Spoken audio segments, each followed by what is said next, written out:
Ya. Shalom Bapak Ibu Saudara sekalian. Shalom. Saya mau bersaksi sedikit. Nama saya Sunario, punya istri namanya Mulyani yang sudah saya kenal, saya incer sejak SMP kelas 1. Sekarang sudah menjadi istri saya. Dan saya punya 2 putra, 1 sudah married dan punya 1 cucu ber-8 bulan. Nanti tahun depan Februari kita sudah 30 tahun mengarungi pernikahan. Haleluya. Jadi tetap percaya bahwa Yesus Kristus pasti beri jalan keluar walaupun keadaan kita goncang. Tetap fokus sama Yesus Kristus. Amin. Tuhan Yesus Kristus sudah memberi kita Roh Kudus yang membimbing pimpin kita ya. Bisa dibaca di Roma 8 ayat 6. Karena keinginan daging adalah maut, tetapi keinginan roh adalah hidup dan damai sejahtera. Jadi puji Tuhan kita diberi Roh Kudus yang memberi kita kehidupan dan damai sejahtera ya. Tapi jangan khawatir, tetap doa. Memang di dalam doa kita percaya apa yang kita menjadi kerinduan, tetap kita fokus sama Yesus yang melalui Grace Fair ini ya. Kita telah diberkati, kita boleh berpuasa darah Tuhan Yesus Kristus, kita telah disembuhkan ya. Jangan melihat kasat mata, tapi bukan kata kok tetap ya Tuhan, tapi percaya dengan Roh Kudus, percaya dengan iman, percaya kita pasti dipulihkan, pasti ada terobosan dalam bulan ini. Apa yang tidak pernah kita dengar, apa yang tidak pernah kita lihat, apa yang tidak pernah kita pikirkan, pasti Tuhan sediakan ya Tuhan. Bapak Ibu ya, kita fokus sama firman Tuhan, karena firman Tuhan ini kebenaran yang memberi kita kehidupan yang memerdekakan kehidupan kita ya, dalam menjalani kehidupan ini ya. Kita jangan fokus melihat keadaan, tapi melihat janji Tuhan di sini. Janji kemenangan, janji kita pasti dipulihkan. Semua nanti kalau dipulihkan semua untuk kemuliaan nama Tuhan Yesus Kristus ya. Kita jangan fokus sama masalah kita, tapi fokus sama firman Tuhan. Seperti yang ada tulis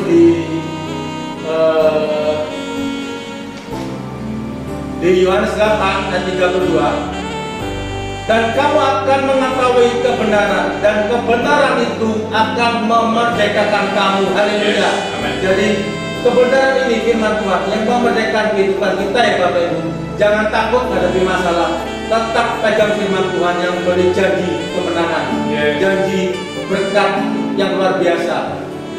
Ada janji pemulihan ya Bapak Ibu.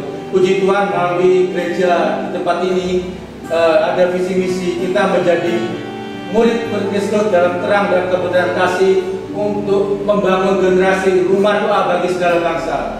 Jadi puji Tuhan melalui Bapak Gembala Pastor Yosua Tumakata kita diberi grace prayer. Di sini kita bisa berdoa grace prayer tiap hari karena semua ini firman Tuhan ya. Di doa ini kita telah dikuduskan satu kali selama-lamanya. Kita sudah dibenarkan, disucikan, kita sudah menerima kemuliaan dan percaya oleh kuasa darah Tuhan Yesus Kristus kita telah sembuhkan. Kita sudah dibebaskan dari segala kutuk dosa. Kita sudah diberkati dan hidup dalam segala kelimpahan. Ini janji Tuhan di sini. Jadi percayalah bahwa kalau kita pegang firman Tuhan, jalani hidup ini dengan sukacita karena kita sudah melalui kebenaran ini kita sudah diperdekakan. Haleluya. Sekian kesaksian saya. Wow. Haleluya. Dahsyat.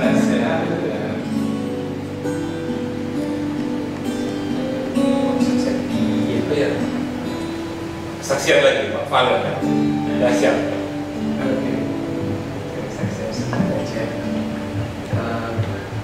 Jujur pada waktu keras ngomongnya.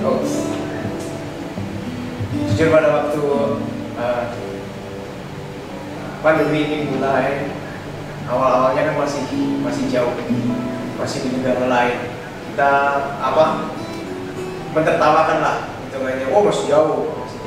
Tapi dengan berjalannya waktu, semakin hari, jujur waktu itu ada ketakutan. ada ketakutan dalam diri saya, dan begitu banyak kita dibombardir dengan berita-berita yang foto, video yang sehingga membuat saya semakin lemah. Lalu di sini yang saya mau ceritakan adalah bagaimana Tuhan itu seperti seorang bapak yang taking care, yang begitu mengasihi, dia memberikan kekuatan. Tapi saya tetap lalu saya coba cari berita baik sih dari luar ya, postingan-postingan yang baik, lalu ada postingan yang berkata yang sembuh lebih banyak. Wah, puji Tuhan, kita jadi semangat. Nggak ada salahnya dengan hal itu. Tapi besoknya terus habis itu diberitakan lagi yang meninggal lebih banyak lagi, lemes lagi ya kan. Terus dapat postingan lagi. Nih, postingan itu ya kalau virus ini itu sebetulnya rate kematiannya kecil persentase. Terus dengan imun tubuh yang baik, kita bisa sembuh sendiri.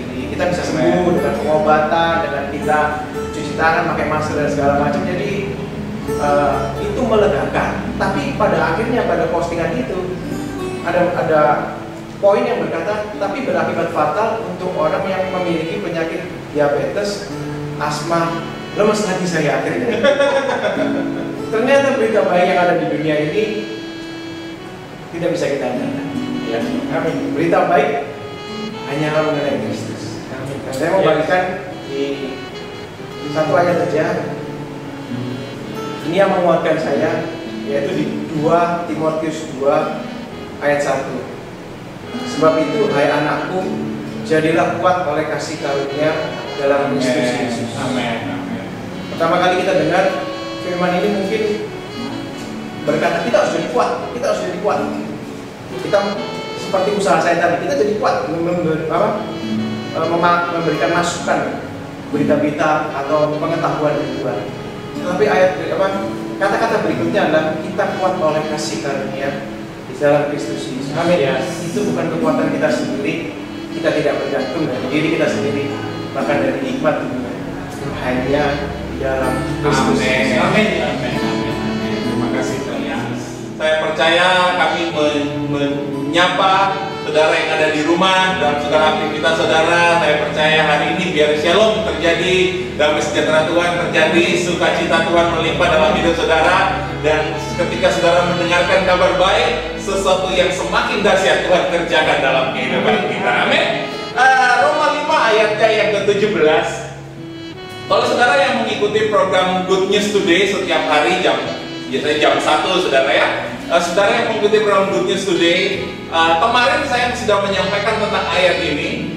Namun setelah saya menyampaikan ayat ini, Tuhan memberikan sesuatu yang baru lagi kepada saya. Dan saya juga rindu untuk sharing ini kepada saudara, supaya saudara tetap percaya bahwa Tuhan punya rancangan yang indah dalam kehidupan kita. Amin. Dan setelah ini berlalu, Tuhan akan menunjukkan bahwa kita ini memang spesial di hati Tuhan, dan kita akan dibawa Tuhan semakin dahsyat, semakin luar biasa. Roma 5 ayatnya yang ke-17, silakan. Sebab jika oleh dosa satu orang, Amin, maut telah berkuasa oleh satu orang itu, maka lebih benar lagi mereka yang telah menerima kelimpahan kasih karunia dan anugerah kebenaran akan hidup dan berkuasa oleh karena satu orang itu, yaitu Yesus Kristus. Amin. Haleluya. Firman Tuhan berkata dengan jelas, lebih benar lagi, yang lebih benar lagi, kita akan mengalami yang namanya kasih karunia Tuhan. Kita akan menikmati yang namanya kelimpahan kasih karunia Tuhan dan anugerah kebenaran, akan hidup dan berkuasa oleh karena Yesus Kristus Tuhan. Nah, kelimpahan kasih karunia saya sudah bahas kemarin. Saudara bisa cari di Facebooknya GCCC Surabaya. Saya sudah sampaikan kemarin tentang kelimpahan kasih karunia dan anugerah kebenaran. Nah, hari ini saya pengen supaya kita memahami bersama mengapa Tuhan ingin kita hidup dan berkuasa. Ya, kemarin saya sampaikan kita hidup dengan berkuasa itu dengan perkataan kita, dengan otoritas yang Tuhan berikan lewat perkataan kita. Nah, mengapa Tuhan ingin kita hidup di bawah matahari ini bukan cuma sekedar hidup, bikin hidup menjadi hidup, bukan cuma hidup, tetapi kita hidup dan berkuasa. Kalau kita memahami poin ini, itu pasti akan sangat memerdekakan kita di bawah matahari ini, apalagi di tengah-tengah goncangan, di tengah-tengah badai yang sedang terjadi dalam kehidupan. Nah, saya belajar ada beberapa hal. Yang pertama, saudara, mengapa Tuhan kita ingin supaya kita hidup dan berkuasa di dalam 2 Korintus 12 ayatnya yang ke-9. Tuhan ingin kita hidup dan berkuasa karena tentunya Tuhan punya tujuan, ya. Ada beberapa tujuannya. Yang pertama di dalam 2 Korintus 12 ayatnya yang ke-9. Bisa tahu nggak saya di mana? 2 Korintus 12 ayat ke-9. Tetapi jawab Tuhan kepadaku, cukuplah kasih karuniaku bagimu, sebab justru dalam kelemahanlah kuasaku menjadi sempurna. Sebab itu terlebih suka aku bermegah atas kelemahanku, supaya kuasa Kristus turun menaungi aku. Amin, amin, amin. Yang pertama saya menemukan alasan begini, mengapa kita hidup dan berkuasa begini. Keinginan Tuhan supaya apa? Supaya kita melihat kuasa Tuhan semakin maksimal terjadi dalam kehidupan kita. Firman Tuhan berkata, dalam kelemahanlah kuasa Tuhan menjadi sempurna. Itu sebabnya kalau kita memahami kita punya kuasa dari Tuhan, dan kemudian kita tahu bahwa dunia ini adalah dunia yang sudah rusak, dunia yang sudah dikuasai oleh si jahat. Dunia ini yang kita jalani, kita hidup di sekarang ini penuh dengan penderitaan. Tolong dibantu Pak Valen di dalam Roma 8 ayatnya yang ke-18. Ya, Roma 8 ayatnya yang ke-18. Kita memahami bahwa dunia ini sudah hancur, sudah rusak. Jadi selama kita hidup di bawah matahari ini, itu penuh dengan penderitaan, itu penuh dengan goncangan. Apa yang tolong saya dibantu? Roma 8 ayat 18. Sebab aku yakin bahwa penderitaan zaman sekarang ini tidak dapat dibandingkan dengan kemuliaan yang akan dinyatakan kepada kita. Nah, firman Tuhan berkata, penderitaan zaman sekarang ini, kita hidup di zaman yang penuh dengan penderitaan. Tapi fokusnya bukan kepada penderitaan, tapi fokusnya bahwa ada kemuliaan yang Tuhan akan berikan setelah selesai penderitaan ini. Jadi ada kemuliaan yang lebih besar yang Tuhan berikan kepada saudara setelah kita melewati penderitaan ini. Bagaimana kita bisa melewati penderitaan yang sedang kita alami ini? Satu-satunya cara bahwa kita tahu kita hidup, kita punya kuasa. Amin. Amin. Ketika dalam badai kita tidak sadar bahwa kita punya kuasa, maka kita akan berpikir bahwa ya sudah, saya tidak tahu harus berbuat apa. Kita mengurung diri, kita menjadi pesimis, kita menjadi lemah. Apalagi kalau dengar berita kayak Pak Valen tadi, yang baik tiba-tiba naik semangatnya, begitu yang buruk drop lebih merosot lagi. Karena kita tidak sadar, kita punya otoritas, kita tidak sadar bahwa kita ini punya kuasa di dalam Tuhan. Tapi saya mau berkata kepada saudara, kita dipanggil di dalam Yesus Kristus, kita punya otoritas dan kita punya kuasa. Yang pertama, mengapa Tuhan ingin saudara dan saya hidup dalam kuasa? Supaya begini, supaya kita melihat kuasa Tuhan semakin maksimal dalam hidup kita. Kalau kita berkuasa di dalam kehidupan, maka penyakit, maka penderitaan, maka krisis tidak akan berkuasa dalam hidup kita. Amin. Amin. Karena penyakit, firman Tuhan berkata, bilur-bilur Yesus sudah menyelesaikan segala sakit penyakit kita. Amin. Kalau penderitaan, kalau krisis, firman Tuhan sudah berjanji dalam Roma 8 ayat 18 tadi dikatakan bahwa supaya ada kemuliaan yang lebih besar yang Tuhan sediakan bagi kita. Jadi tetap percaya, tetap memperkatakan firman, tetap percaya bahwa engkau punya kuasa karena kita ada di dalam Yesus Kristus Tuhan. Yang kedua, saudara, mengapa Bapa ingin supaya kita hidup bukan cuma hidup biasa-biasa, tetapi hidup penuh dengan kuasa. Saya belajar begini, karena dalam kehidupan kita di bawah matahari ini itu ada yang namanya musuh. Efesus 6 ayatnya yang ke-12. Pak Sunaryo, dalam hidup ini di bawah matahari ini kita tidak sendiri, tetapi ada yang dikatakan musuh-musuh. Ada yang dikatakan yang berusaha menjatuhkan kita, ada yang berusaha untuk menyerang kita, ada yang berusaha berbuat jahat kepada kita. Efesus 6 ayatnya yang ke-12. Karena perjuangan kita bukanlah melawan darah dan daging, tetapi melawan pemerintah-pemerintah, Yes. melawan penguasa-penguasa, Amin. melawan penghulu-penghulu dunia yang gelap ini, melawan roh-roh jahat di udara. Amin. Hidup kita ini adalah sebuah perjuangan dan kita punya musuh. Ingat firman Tuhan berkata, musuh kita itu bukan darah dan daging. Musuh kita itu bukan mungkin pimpinan kita, bukan rekan sepelayanan kita, bukan suami atau istri kita, bukan tetangga kita. Itu bukan musuh kita. Tapi musuh kita adalah penghulu-penghulu, roh-roh jahat. Cuma memang faktanya kadang-kadang Tuhan pakai mereka untuk menyakiti hati kita. Tuhan pakai mereka untuk mengecewakan kita. Tuhan pakai mereka untuk melukai hati kita. Tapi saya mau berkata kepada saudara, jangan pernah merasa terluka dengan sikap mereka terhadap kita, karena sukacita kita yang pertama, karena sukacita kita itu bukan datang dari keadaan kita, tapi sukacita kita datang dari Yesus yang ada di dalam diri kita. Itu yang pertama. Dan yang kedua, kita punya kuasa untuk menghalau segala gerakan-gerakan rancangan-rancangan iblis, ya, untuk menghalau segala panah api si jahat. Kita punya kuasa. Sehingga apa yang terjadi? Meskipun orang berbuat jahat, musuh-musuh kita berbuat jahat, tapi kita tetap hidup dalam damai sejahtera. Kita hidup dalam sukacita. Kita hidup dalam kebahagiaan, tidak bangga, tidak mempengaruhi damai sejahtera kita. Itulah janji Tuhan, itulah hati Tuhan. Mengapa Tuhan ingin kita hidup dan berkuasa? Semua orang punya musuh, saudara. Daud punya Goliat, ya kan? Daud punya Goliat. Abraham punya raja-raja, musuh raja-raja yang menguasai pada waktu itu. Semua musuh. Musa punya orang-orang yang tidak bersenang sama dia. Semua. Yesus pun punya musuh, yaitu para ahli-ahli Taurat dan orang Farisi pada masa itu. Rasul Paulus juga banyak orang yang tidak sejalan, bahkan berusaha untuk membunuh dia. Semua para rasul apalagi. Semua orang punya musuh. Tapi begini, saat kita tahu kita punya musuh, ingat ya, musuh kita bukan darah dan daging, tapi musuh kita adalah penguasa-penguasa, roh-roh jahat di udara. Waktu kita tahu kita punya musuh, tahu juga bahwa Tuhan sudah memperlengkapi kita dengan kuasa. Sehingga apa yang kita katakan itu pasti terjadi. Senjatanya adalah perkataan kita. Senjatanya adalah janji-janji Tuhan yang kita katakan, kita declare dengan perkataan kita.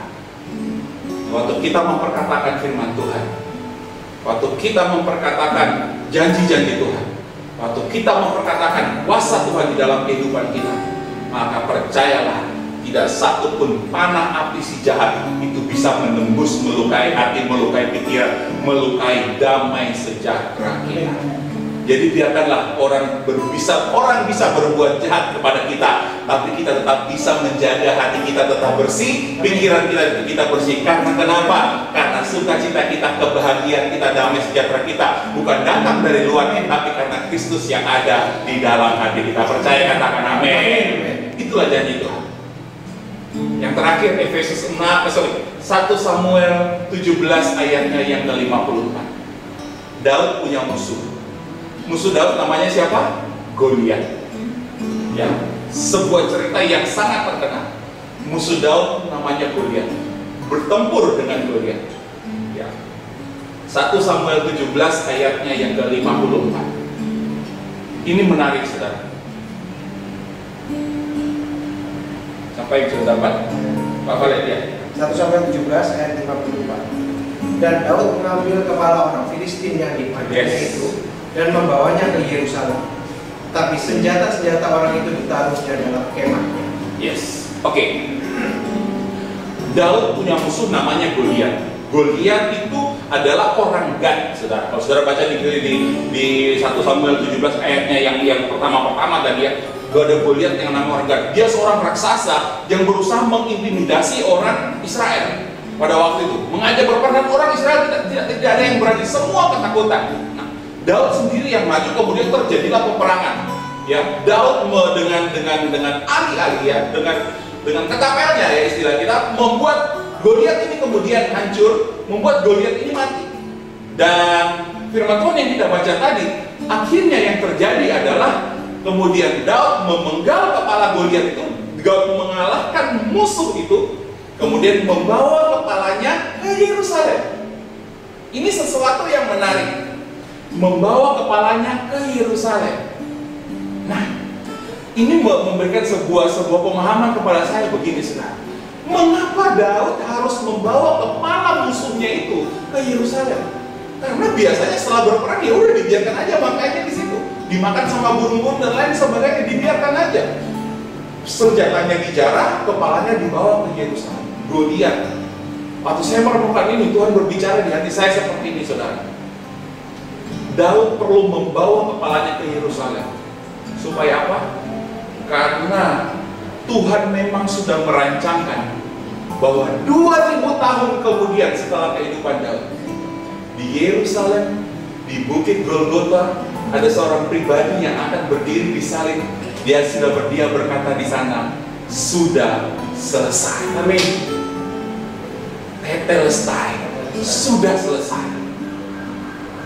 Tahukah saudara, di salib di mana Yesus berdiri, disitulah kepala Goliat itu ada, kepala musuh itu ada, dan di sanalah Yesus berkata, sudah selesai. Kenapa disebut Golgota? Karena Golgota berasal dari dua kata, Goliat orang gagah. Goliat orang gagah artinya musuh-musuh saudara itu sudah ada di kaki Yesus. Amin. Yesus berkata sudah selesai. Musuh-musuh saudara Tuhan sudah menyelesaikan. Maka jalani hidup ini dengan penuh damai sejahtera, dengan penuh sukacita, dengan penuh kebahagiaan, dengan penuh kekuatan bahwa badai krisis apapun yang sedang terjadi, percaya Yesus sudah menyelesaikan hidup saudara. Dia bekerja di dalam kehidupan saudara, dan kemuliaannya pasti bisa dia nyatakan. Setelah ini, setelah badai ini berlalu, apa yang terjadi seperti Daud tadi? Dia menjarah apa yang jadi milik musuh-musuhnya. Setelah badai ini berlalu, saya percaya Tuhan akan memberkati kita dengan banyak hal yang membuat kita semakin berkelimpahan. Tetap percaya, tetap memperkatakan firman, tetap memperkatakan janji-janji Tuhan, dan lihatlah kuasa Tuhan bekerja. Hiduplah dan berkuasa. Damai sejahtera, kasih karunia Tuhan melimpah dalam kehidupan kita.